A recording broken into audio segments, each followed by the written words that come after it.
Bonjour tout le monde, mon nom est Robert Gauthier, puis bienvenue au réseau qui s'appelle Lumière sur la prophétie biblique.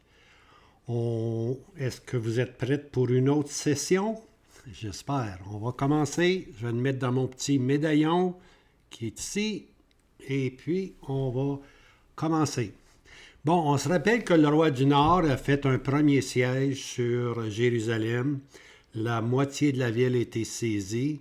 Elle a été emmenée en captivité, puis il reste encore un petit résidu qui est là, une moitié de la ville qui est là. Parmi eux est le résidu. Et puis le roi, il est parti, lui, comme en folie, là. Il est parti vers l'Égypte parce qu'il sait que probablement l'argent des Juifs est rendu là. Hein? Puis là, il est parti vers l'Égypte, et puis là, il va faire une bonne conquête, une conquête fructueuse. Hein? Mais là, à un moment donné, il entend des nouvelles. Hein? Et c'est les dernières nouvelles qui viennent, et puis il les entend, là, puis il les entend, puis il est vraiment pas content de ces nouvelles-là. Hein? Alors, Daniel 11, verset 44, on lit « Mais des nouvelles de l'Orient et du Nord l'effrayeront. » Alors, la question est, quelles sont ces nouvelles? Hein? Quelles sont ces nouvelles? Bien, on va voir ça dans quelques minutes. Maintenant, quelle est cette région qui va exaspérer le roi du Nord, hein, qui va le rendre furieux, là? Hein, ça va y monter, les rougeurs vont y monter au visage.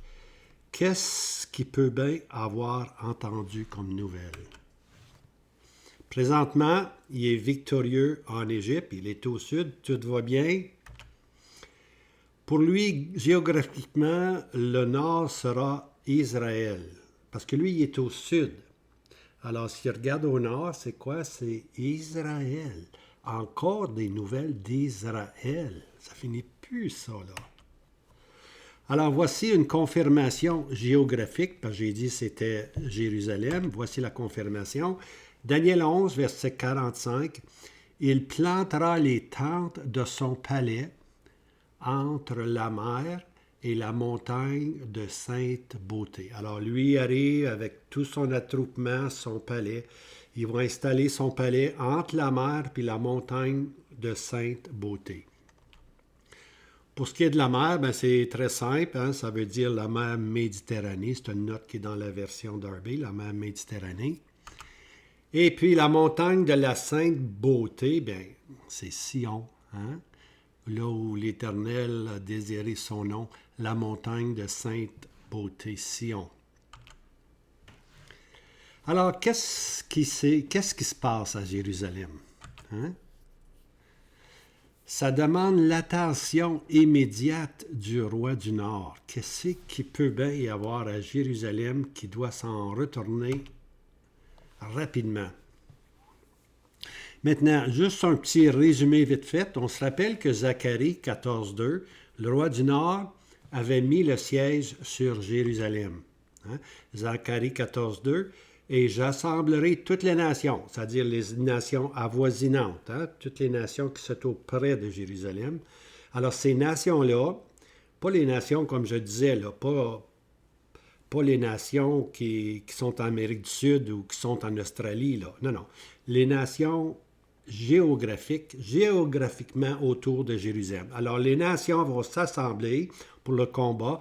La ville sera prise, les maisons seront pillées et les femmes violées. La moitié de la ville s'en ira en captivité et le reste du peuple ne sera pas retranché de la ville. Hein?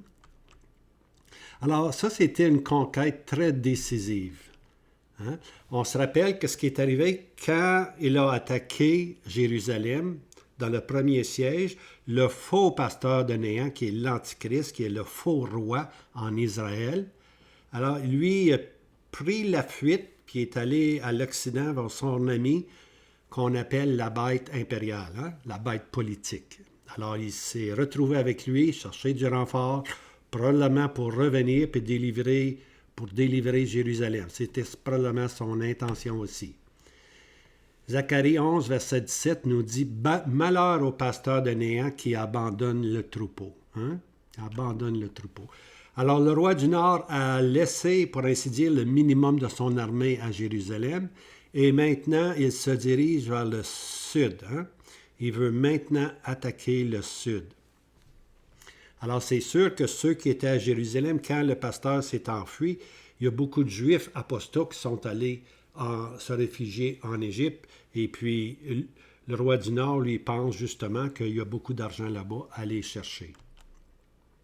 Maintenant, qui est au sud, les nouvelles le rendent furieux et il est hors de lui-même. Hein? Il sort de lui-même. Alors ici, on voit ici, là, regardez, c'est Jérusalem est ici, là. Ça, c'est Jérusalem. Puis le roi du Nord est au sud, il est en Égypte. Et puis il va se diriger là, vers Jérusalem.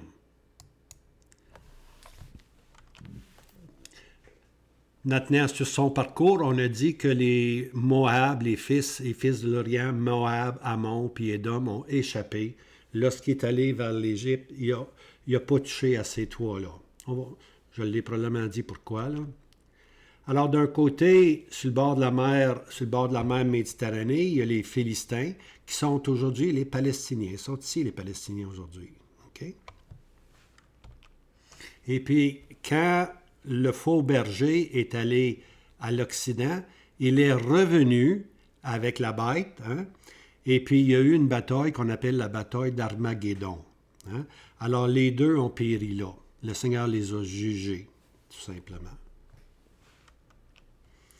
Alors, l'armée maintenant du roi du Nord qui revient de l'Égypte, elle est gonflée. Hein? Elle est gonflée à bloc, comme on dit quelquefois. Ce sont avec lui les pays africains, l'Éthiopie, la Libye, l'Égypte. Il a tout capturé ceci, là, lui. Ce sont maintenant ses esclaves et puis il les met avec les siens pour former une armée encore plus gonflée, plus grande. Daniel 11, verset 43. Et il aura sous sa puissance les trésors d'or et d'argent et toutes choses désirables de l'Égypte. Et les Libyens et les Éthiopiens suivront ses pas. Alors, quelles sont ces nouvelles? Daniel 11, verset 44. Mais des nouvelles de l'Orient et du Nord l'effrayeront. Et il sortira en grande fureur pour exterminer et détruire entièrement beaucoup de gens. Il est vraiment furieux, là. Verset 45. Et il plantera les tentes de son palais entre la mer et la montagne de sainte beauté. On a vu ça. Et il viendra à sa fin, c'est-à-dire il est tué, et il n'y aura personne pour le secourir. Alors ici, il y a trois îles qu'il faut remarquer. Il plante son armée entre Sion et la mer Méditerranée. Il viendra à sa fin, ça c'est sa destinée, et puis finalement, il n'y aura personne pour le secourir. Sa surprise, il va être surpris là, parce qu'on sait que le roi du Nord est fort, selon Daniel 8, il est fort, mais non pas de sa propre force. Alors, où est cette force-là qui lui aide? Elle ne vient pas le secourir ici. Vraiment, peut-être qu'il s'attendait aussi d'avoir de l'aide, mais en tout cas, il n'y en a pas eu. Et puis, il trouve sa fin, c'est sa destinée. Maintenant, ce qu'il faut suivre aussi, maintenant, on est rendu au point là, où on peut suivre plus étroitement, si on peut dire, le résidu pieux. Surtout la repentance. Hein? Puis là, je vais vous emmener à un moment assez précis où le résidu va se convertir. Mais avant, on va voir qu'il y a des étapes progressives dans l'âme. Hein? C'est comme la conversion d'un individu, ça ne se fait pas du jour au lendemain comme l'apôtre Paul. Souvent, il y a des étapes dans notre conversion. Hein? Et puis voici le progrès dans l'âme lorsqu'on regarde le résidu d'Israël. Alors, il y a trois étapes qui mènent à la vraie repentance et à la restauration nationale d'Israël. Trois étapes. Voici. Psaume 7, verset 4. Si j'ai rendu le mal, si, hein? Il ne sait pas trop, là. Il y a un travail, mais il n'est pas fort, fort. Il y a encore de la propre justice un peu. Si, ça c'est la première étape. La deuxième étape, c'est Psaume 19, verset 12. Qui est-ce qui comprend ses erreurs? Purifie-moi de mes fautes cachées. Alors, c'est des erreurs. C'est des fautes, on n'est pas conscient, des fautes cachées. Ça s'en vient, mais c'est pas encore la conversion. Hein? Il y a un travail, Et puis finalement, Psaume 51, verset 14. Délivre-moi de la coulpe du sang. Ô Dieu, Dieu de mon salut, ma langue chantera hautement ta justice. La coulpe du sang, la culpabilité d'avoir versé le sang du juste. Là, il est rendu là, au point où il va se convertir. Il réalise, le résidu pieux réalise que celui qu'ils ont crucifié, celui dans lequel le sang est tombé, était leur Messie, leur Sauveur. Là, on atteint vraiment là, l'apogée de la conversion. Isaïe 29, verset 4. Voici ce qui va arriver.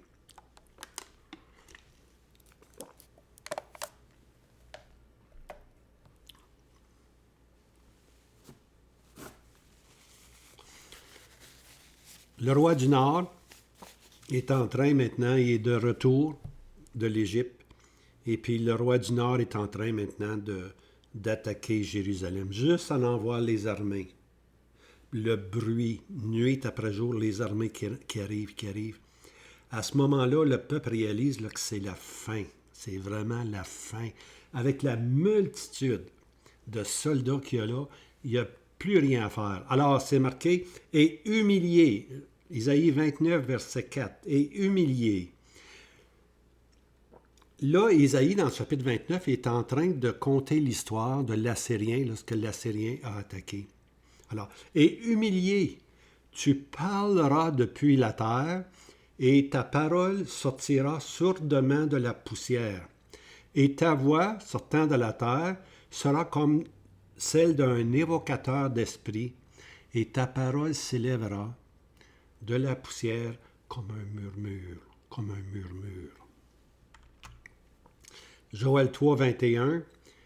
Et je les purifierai du sang dont je ne les avais pas purifiés, dit l'Éternel qui demeure en Sion. Alors, c'est vers ce moment-là que le peuple va être purifié du sang qu'ils ont versé à la croix. Vous vous rappelez à la croix que son sang retombe sur nous et nos enfants.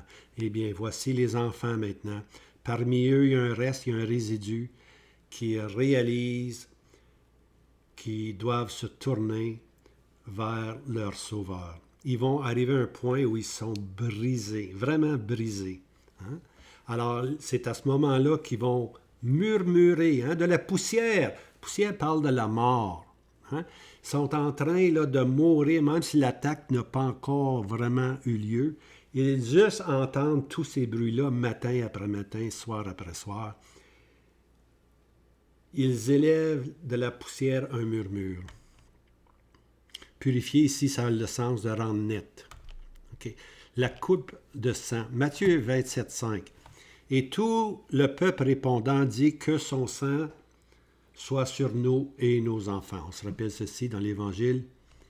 Et puis, après ça, dans le livre des Actes, Acte 2, verset 23, ayant été livré par le conseil défini, par la préconnaissance de Dieu.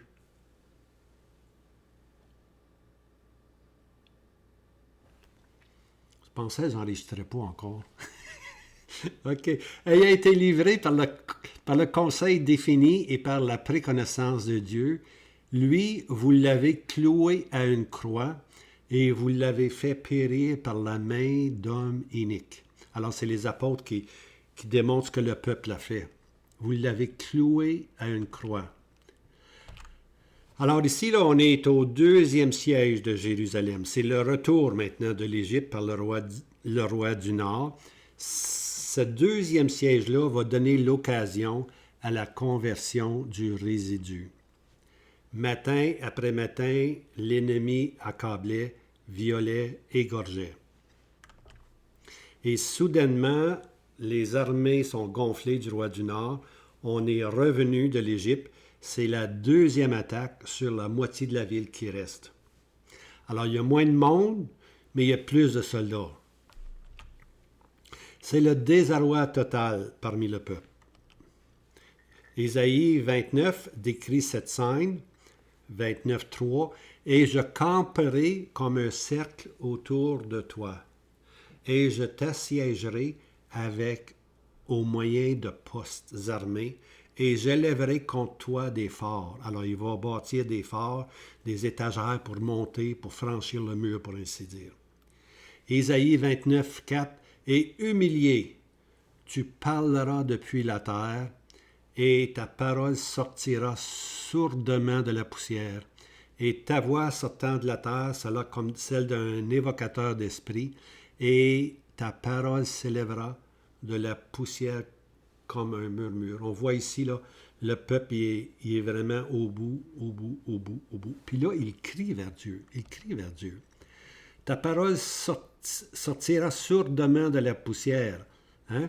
Alors, psaume 113, « De la poussière, il retire le pauvre, du fumier, il élève l'indigent. » Alors, le Seigneur nous élève du fumier où nous étions, puis il nous place dans une place de dignité. Alors, ça va être pareil pour le résidu. Ésaïe 29.5, « Et la multitude de tes ennemis sera comme une fine poussière, et la multitude des hommes terribles comme la balle menue qui passe. Et cela arrivera à un moment subitement. » Subitement, la multitude est là. Verset 6. « Tu seras visité de par l'Éternel des armées, avec tonnerre et tremblement de terre, et une grande voix, avec un tourbillon, une tempête, une flamme de feu dévorant. » C'est sûr, c'est l'armée du Nord qui va attaquer. Mais l'armée du Nord, c'est l'armée de l'Éternel, pour ainsi dire. L'Éternel est en train de châtier son peuple. La verge, la verge qui frappe le peuple. Tu seras visité de par l'Éternel des armées. 29.7. « Et la multitude de toutes les nations qui font la guerre à Ariel veut dire lion, et tous ceux qui combattent contre elle et contre ses remparts et qui l'enserrent, seront comme un songe d'une vision de nuit. » Alors, le roi du Nord qui attaque, lui, là, il pense avoir ça facile. C'est comme un songe. Des fois, on fait des rêves, des drôles de rêves. On se pense des fois dans une place où il y a beaucoup de choses à manger, mais quand on se réveille, on a faim. Et voici la chose qu'il va faire. Verset 8. « Et ce sera comme celui qui rêve ayant faim. Et voici, il mange, il se réveille, et son âme est vide. » Ou « Et comme celui qui rêve ayant soif, et voici, il boit, il se réveille, et voici, il est las, et son âme est altérée. Ainsi, il arrivera à la multitude de toutes les nations qui font la guerre contre la montagne de Sion. » Alors, le roi du Nord qui est venu avec toutes ses armées, ils font la guerre contre la montagne de Sion. Et puis, malheureusement, lui pense avoir ça facile, mais ce n'est qu'un rêve. Il pensait, lui, alors, qui rêve ayant faim, puis il mange. Qui rêve ayant soif et il boit. Ben, qu'est-ce qui arrive? Il se réveille, puis il a soif, puis il a faim, simplement. Il se réveille et voici son âme est altérée. Il est las et son âme est altérée. Juste ici, là. Ainsi, il arrivera à la multitude de toutes les nations qui font la guerre contre la montagne de Sion. C'est ça vraiment qui va se produire. Maintenant, l'Assyrien historique qu'on lit dans Isaïe 29 a fait ce mauvais rêve. Tu vois, lui, il pensait, l'Assyrien historique pensait, lui, se saisir de Jérusalem. Vous vous rappelez? Il est monté, il a saisi toutes les villes alentours, toutes les villes de Juda ont été saisies, mais il est arrivé à Jérusalem, puis là, l'eau a monté, puis il est arrivé au cou de Jérusalem, mais il n'a pas pris la tête. La tête, c'est la ville. Puis on sait, selon l'histoire, que durant la nuit, toute son armée, je pense que c'est 180 000 hommes sont morts durant la nuit, puis s'en est retourné bredouille. Alors ici, c'est l'Assyrien historique. Mais ici, c'est l'Assyrien, c'est le roi du Nord, l'Assyrien prophétique, pour ainsi dire. Hein? C'est ce qui va arriver. Lui aussi va penser que ça va être facile de saisir Jérusalem maintenant qu'une grande ville, surtout qu'il a déjà saisi la moitié de la ville. Mais c'est pas ça qui va arriver. C'est un mauvais rêve qu'il va avoir. Alors la pression du roi du Nord, elle s'exerce. Et sous cette pression-là, les Juifs, c'est-à-dire les deux tribus responsables du sang de Christ versé à la croix, enfin se tournent vers le crucifié. Là, ils ont crié de la poussière, puis maintenant, là, ils se tournent vers le crucifié, vers le Seigneur Jésus. Voici la description de ce moment tant attendu. Ça fait longtemps que l'Éternel attend que le peuple se repente, que le peuple retourne vers lui. Voici maintenant ce qui va arriver. Zacharie 12. En ce jour-là, c'est-à-dire au temps de la fin. En ce jour-là, au temps de la fin. Vous vous rappelez, Daniel 11, 40, au temps de la fin. Le roi du Nord, le roi du Sud vont attaquer le faux roi en Israël. Mais on est rendu là, on est rendu au temps de la fin. Et voici ce qui va arriver lorsqu'on fait ce grand saut prophétique. Cette expression-là, en ce jour-là, vous allez la retrouver 6 fois dans Zacharie 12, puis dans Zacharie 13, je l'ai trouvé aussi. Mais 6 fois, OK? C'est assez important. En ce jour-là, en ce jour-là. Alors, en ce jour-là, Zacharie 12, 9, il arrivera en ce jour-là que je chercherai à détruire toutes les nations qui viennent contre Jérusalem. Zacharie 12, 10, je répandrai sur la maison de David et sur les habitants de Jérusalem un esprit de grâce et de supplication. Et ils regarderont vers moi, celui qu'ils auront percé, et se lamenteront sur lui, comme on se lamente sur un fils unique. Et il y aura de l'amertume pour lui, comme on a de l'amertume pour un premier-né. Hein? Alors, qu'est-ce qu'il dit ici? Je répandrai sur la maison de David et sur les habitants de Jérusalem un esprit de grâce et de supplication. Vous savez, la conversion du résidu est comme une conversion que nous, on connaît. C'est la même conversion. Lorsqu'on est rendu au bout de la corde, pour ainsi dire, on se tourne, on s'est tourné vers le Seigneur. Hein? Mais on pense des fois que c'est nous autres qui nous sommes tournés vers le Seigneur. Mais remarquez bien ici, là, je répandrai sur la maison de David et les habitants de Jérusalem un esprit de grâce. Hein? Je répandrai, c'est l'Éternel qui dit qu'il va répandre un esprit de grâce. Alors notre salut, c'est la même chose. Notre salut personnel, on n'est pas sauvé parce qu'on est bon ou on est quoi. Le salut, c'est un don de Dieu. C'est gratuit, c'est un don de Dieu. Nous autres même, on peut même pas avoir le salut, à moins que Dieu souverainement intervienne en grâce, qu'il nous donne un esprit de grâce pour nous tourner vers le Seigneur. N'est-ce pas ce qui est arrivé dans votre vie? Un esprit de grâce à un moment donné? Et puis, vous vous êtes tourné vers le crucifié. Hein? Alors, mais c'est Dieu qui a commencé l'œuvre en vous. C'est vraiment Dieu. Alors, on ne peut pas dire c'est mon salut. C'est le salut de Dieu, 100%. Il n'y a même pas un once qui appartient à moi dans le salut. Tout appartient à Dieu. Tout appartient à Dieu. Alors, c'est la même chose ici. Dans le résidu, je répandrai un esprit de grâce et de supplication. Et ils regarderont vers moi, comme on a regardé vers le Seigneur, vers la croix. Celui qu'ils auront percé, et ils se lamenteront sur lui, comme on se lamente sur un fils unique. Ils vont regarder vers le crucifié, celui qu'ils ont percé.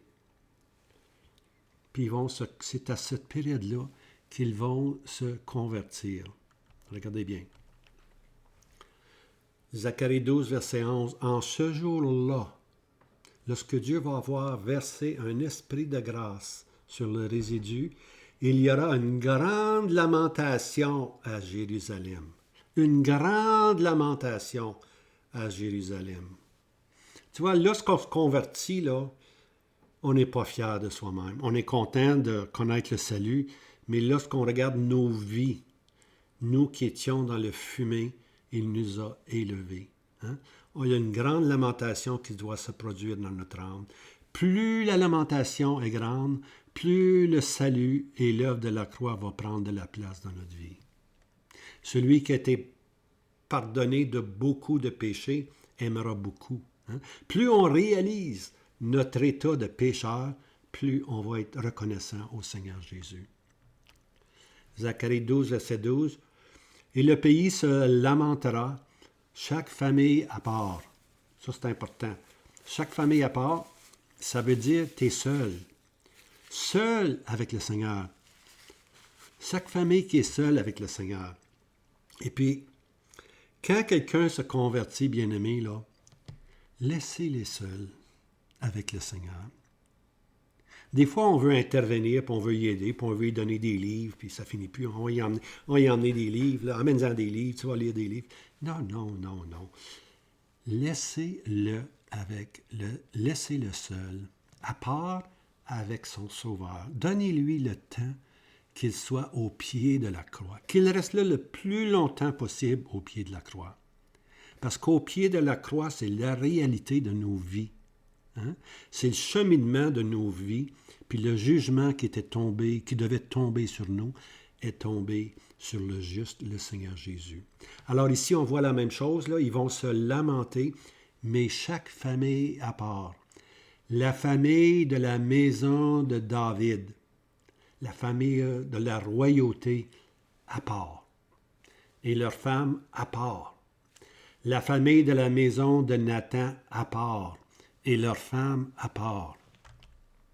Alors ici, on a la ligne royale, David, Nathan, la ligne prophétique. Hein? Tout le monde est seul, les femmes à part, là, on est seul avec le Seigneur, que ce soit la lignée royale ou la lignée prophétique, on est seul, en ce jour-là, on est seul avec le Seigneur. Zacharie 12, verset 13, la famille de la maison de Lévi à part, et leurs femmes à part. La famille de Shimite à part, et leurs femmes à part. Ça, c'est la lignée des Lévites, la lignée lévitique, la lignée de la sacrificature, à part, seul avec le Seigneur. C'est pas une conversion, là, une conversion, tout le monde est converti. Là. Non, non, c'est chaque famille à part. Le travail est individuel. Le travail est dans chaque famille à part. Et puis finalement, Zacharie 12, verset 14, toutes les familles qui seront de reste, chaque famille à part et leurs femmes à part. Alors ici, c'est la lignée des communs du peuple. Même le commun du peuple est à part. Il faut être seul. Le salut, c'est quelque chose qui est individuel. J'ai toujours dit, moi, aux personnes, le salut est tellement personnel. La porte est étroite. Hein? La porte est tellement étroite qu'une seule personne peut y entrer. Je peux emmener mon fils et ma fille à la porte, mais eux doivent prendre la décision d'entrer. Hein? Chaque famille à part. Alors, le salut, c'est individuel. Le salut, c'est individuel. Et puis ici, ça va être pareil pour le résidu. Hein? Chaque famille à part avec le Seigneur. Alors, c'est à ce moment-là là, qu'on peut vraiment situer le moment de la conversion d'un noyau du peuple juif. Okay? Il va y avoir maintenant, chaque famille à part, il va y avoir cette conversion-là.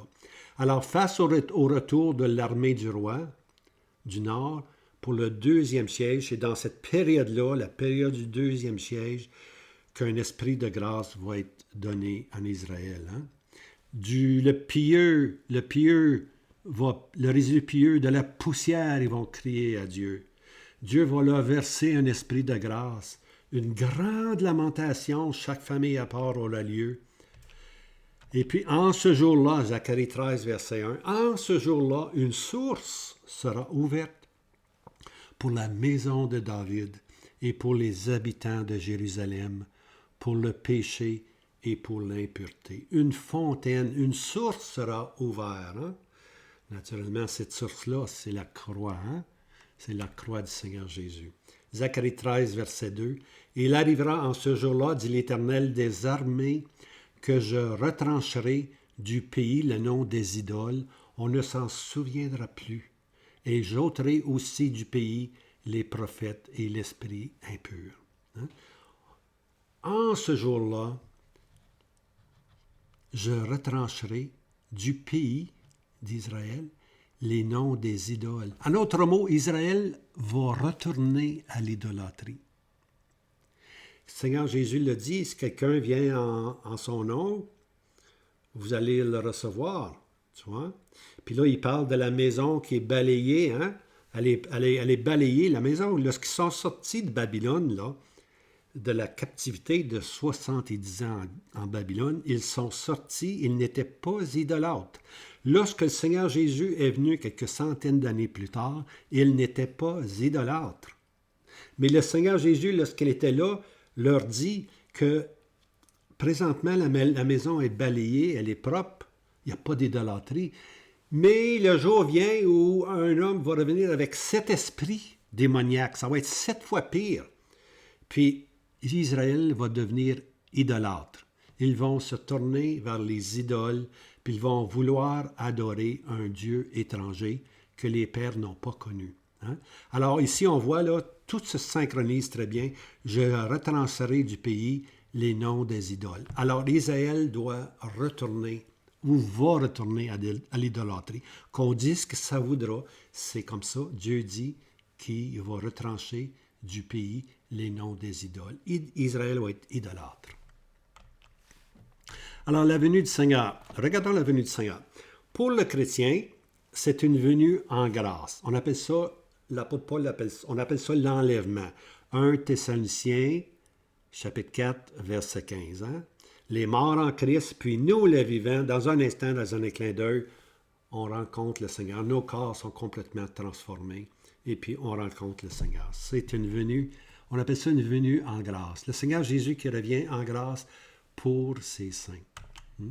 1 Thessaloniciens 1, verset 9, j'aime beaucoup. « Car eux-mêmes racontent de nous, en parlant des Thessaloniciens, racontent de nous quelle entrée nous avons eue auprès de vous et comment vous vous êtes tournés des idoles vers Dieu pour servir le Dieu vivant et vrai. » Ça, c'est la conversion des Thessaloniciens. Comment vous vous êtes tournés des idoles vers Dieu. Le salut, c'est se tourner vers Dieu avec repentance, hein, pour servir le Dieu vivant et vrai. Alors, c'est ça, nous autres, on s'est tourné vers Dieu pour le servir. Et puis voici l'autre verset. Et pour attendre des cieux son Fils, qu'il a ressuscité d'entre les morts. Jésus, qui nous délivre de la colère qui vient. Est-ce qu'on va passer par la tribulation? Absolument pas.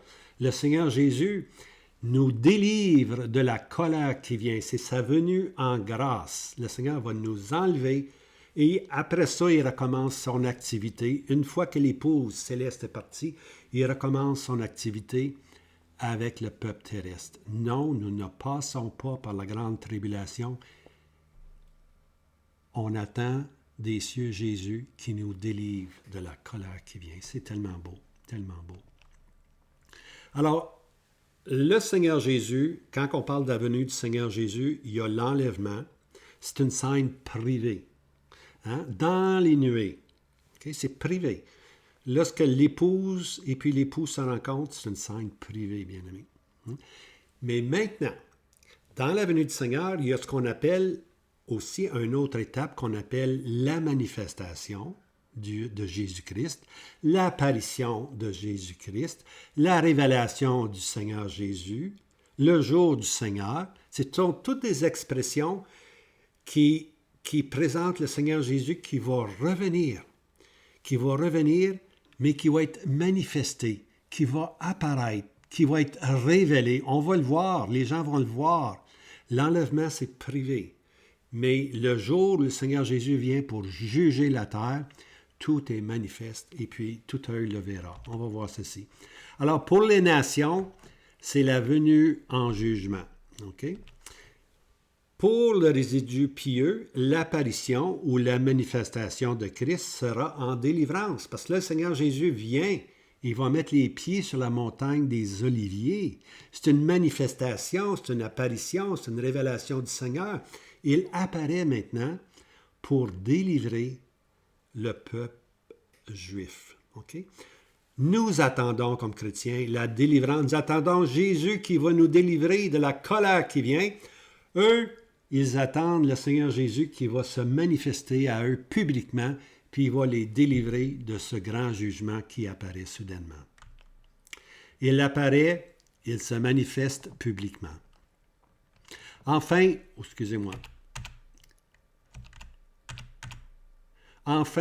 sa manifestation, son apparition. Apocalypse 1, verset 7. Voici, il vient avec les nuées, pas sur la nuée.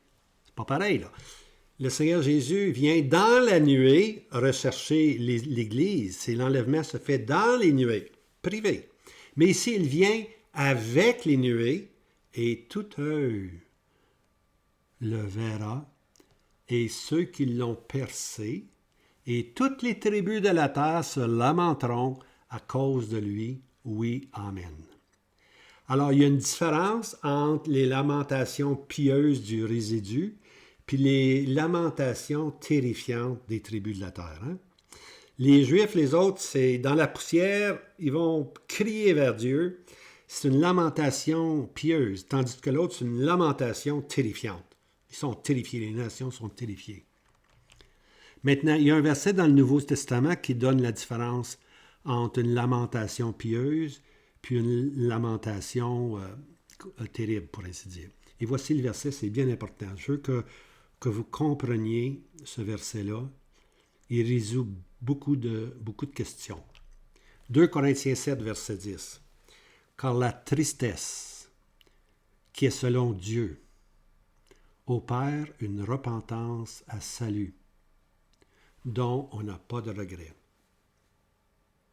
Mais, voici le contraste, mais la tristesse du monde opère la mort. Quand c'est une tristesse qui est selon Dieu, hein, ça opère une repentance à salut qu'on ne regrette absolument pas. Mais quand c'est une tristesse du monde, hein, les plus grands architectes du monde qui ont fait la tour Eiffel ou qui ont fait la tour CN se sont suicidés. On ne peut pas dire que c'est une tristesse qui est selon Dieu. C'est une tristesse selon le monde. Et là, ils ont atteint l'apogée. Hein? Le point le plus haut de leur carrière, qu'est-ce qu'il y a de plus à faire? Ces gens-là se découragent tout simplement et puis ils s'enlèvent la vie. Voici, la tristesse selon Dieu produit la vie, mais la tristesse du monde opère la mort, le suicide. Un suicide est opéré par la tristesse du monde. Si ça avait été une tristesse envers Dieu, on aurait la vie éternelle. Mais c'est une tristesse du monde. Puis combien de fois le monde nous déçoit, pour ainsi dire. Hein? Puis combien souvent notre travail, notre argent, whatever qu'on peut avoir dans la vie, combien ces choses-là, des fois, nous emmènent à bout de nous-mêmes. Et puis, c'est une tristesse du monde, puis cette tristesse-là produit souvent le suicide, bien-aimé. Alors, cette délivrance, comment cette délivrance va s'opérer? Bien, on a vu qu'il y a eu le premier siège. Zacharie 14.2, hein, les nations sont assemblées, la ville est prise, les femmes sont violées. Le roi du Nord, il s'en va vers l'Égypte. Il va revenir pour le deuxième siège. Il revient de l'Égypte. Il est maintenant avec ses armées qui sont gonflées.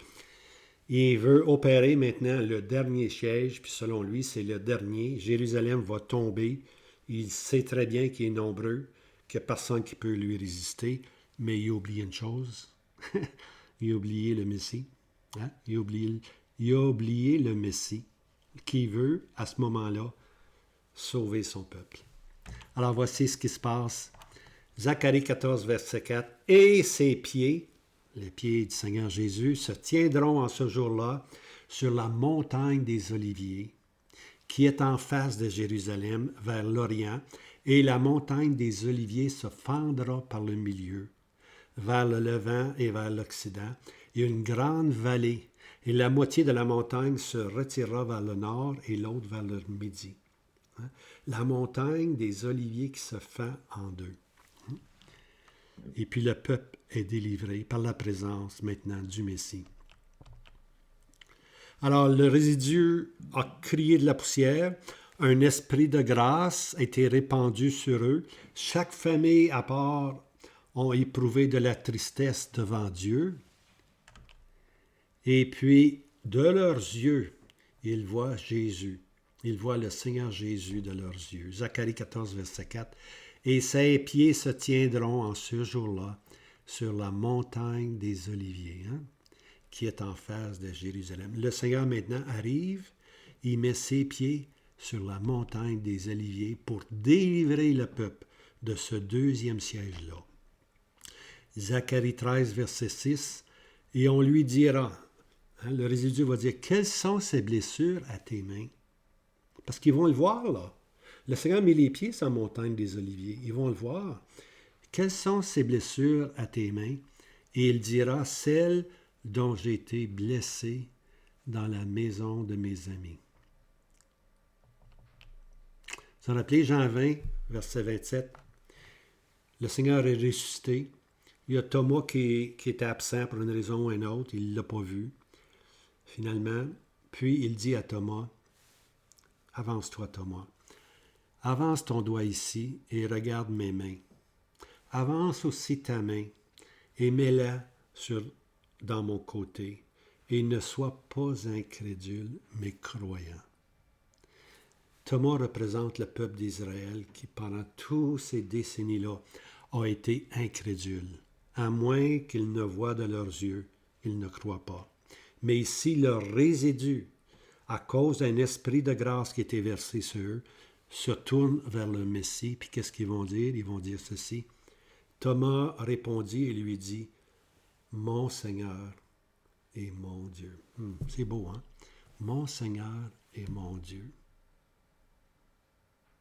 Il n'y a rien de plus beau qu'une personne qui se tourne vers le Seigneur Jésus. C'est le moment le plus merveilleux de sa vie. C'est le moment le plus grand de sa vie. Alors, lorsque le résidu va se tourner, le Seigneur va être heureux d'avoir son peuple terrestre qui va pouvoir lui dire « Ami, mon peuple. » Alors, le peuple dit ici « Mon Seigneur et mon Dieu. » Alors, cette apparition-là du Seigneur sur la montagne des Oliviers, ce sera avec ses saints. Vous vous rappelez? L'enlèvement, c'est pour ses saints. Lorsqu'il fait son apparition pour juger, il est avec ses saints. Zacharie 14, verset 5. « Et l'Éternel, mon Dieu, viendra, et tous les saints avec toi. » Zacharie 14, n'oubliez pas, le Seigneur a mis les pieds sur la montagne des Oliviers. Puis là, qu'est-ce qu'on dit? « L'Éternel, mon Dieu, viendra, et tous les saints avec toi. » Alors, les saints, maintenant, reviennent à le Seigneur Jésus. Ils sont allés dans la gloire, les noces de l'agneau ont eu lieu, et puis, maintenant, les saints reviennent avec l'époux. Les saints, l'épouse de Christ va toujours suivre le Seigneur Jésus. Ils sont un seul corps. Alors, l'épouse va toujours être à ses côtés. Elle sera rayonnante. Elle sera rayonnante. Elle ne vieillira jamais. Puis, l'amour va toujours être le premier amour. Il n'y aura pas de déclin. Il n'y aura pas de déclin. Zacharie 13, verset 11. « En ce jour-là, une source sera ouverte pour la maison de David et pour les habitants de Jérusalem, pour le péché et pour l'impureté. » En ce jour-là. Le Seigneur a mis les pieds sur la montagne des Oliviers. Bien-aimés, c'est le Yom Kippour. Okay? On entend souvent ça, ce mot-là, c'est un mot hébreu. Ça veut simplement dire le jour des propitiations ou la fête de la propitiation. Une fois par année, ils avaient cette fête-là. C'est le jour de la propitiation. Puis l'Éternel a dit, c'est un statut perpétuel. Lévitique 16, versets 29 à 30. Toutes les années, il fallait qu'ils fassent ce jour-là. Hein? Le jour qui leur rappelle que les péchés ont été pardonnés. Le jour de la propitiation. Lévitique 16, 30. Car en ce jour-là, il sera fait propitiation pour vous, afin de vous purifier, et vous serez purs de tous vos péchés devant l'Éternel. Quel jour? Le jour de la propitiation. Alors, voici un court résumé chronologique. La difficulté dans la prophétie, c'est identifier les joueurs, les bons joueurs prophétiques, qui ils sont, hein? Et puis aussi avoir un ordre chronologique. Puis ça, l'ordre chronologique, c'est ça qui est le plus difficile à trouver. Mais Daniel, heureusement, on a Daniel. Daniel nous parle de 3 étapes. Daniel nous parle de 1260 jours, 1290 jours, puis 1335 jours. Bienheureux celui qui se rend à 1335 jours. Okay? On va voir ça dans le chapitre 12. On va voir ces étapes-là dans le chapitre 12. Tout ça, on va lire ça dans le chapitre 12. Alors, à 1260, on sait très bien que la tribulation est finie. C'est la fin. La dernière demi-semaine de Daniel, qui est 1260, c'est la période surtout dans l'Apocalypse. Puis c'est après 1260, la tribulation est finie. La bête et le faux prophète qui est allé trouver la bête, les deux avec leurs armées s'en vont à Armageddon. Et puis les deux combattent contre l'agneau. Et puis les deux sont jetés vifs dans l'étang de feu.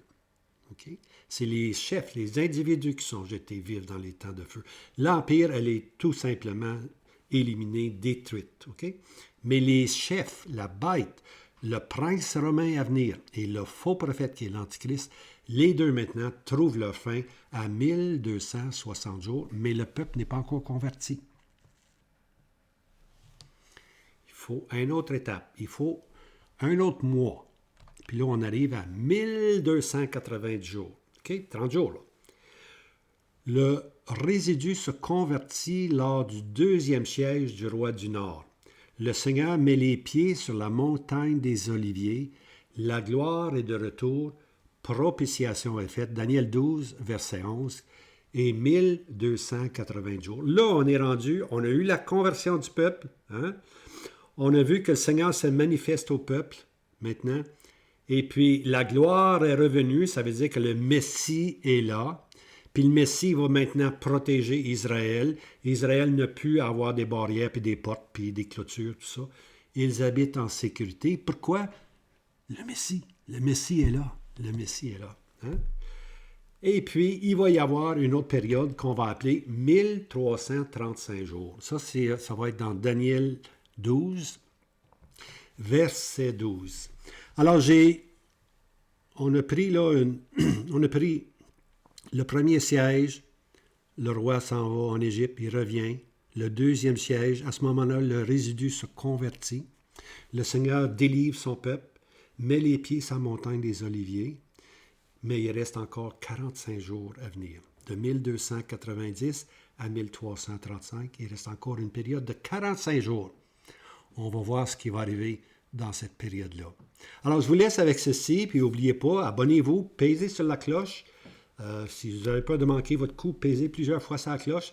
Ça veut dire tout simplement, OK, Robert, lorsqu'il va faire une autre vidéo, vous allez être informé, puis vous allez pouvoir aller l'écouter. Hein? Alors, je vous laisse avec ceci. Le Seigneur est bon. Le Seigneur nous aime. C'est l'amour de Dieu qui nous pousse à la repentance. L'amour de Dieu qui nous pousse à la repentance. Puis c'est Dieu qui verse comment est-ce qu'on pourrait bien dire, qui verse sur nous sa bonté pour qu'on se tourne vers lui. Le salut est 100% de Dieu. Hein? C'est pour ça qu'on l'appelle le salut de Dieu. Hein? Pas le salut de Dieu et les hommes. Ça n'existe pas, ça.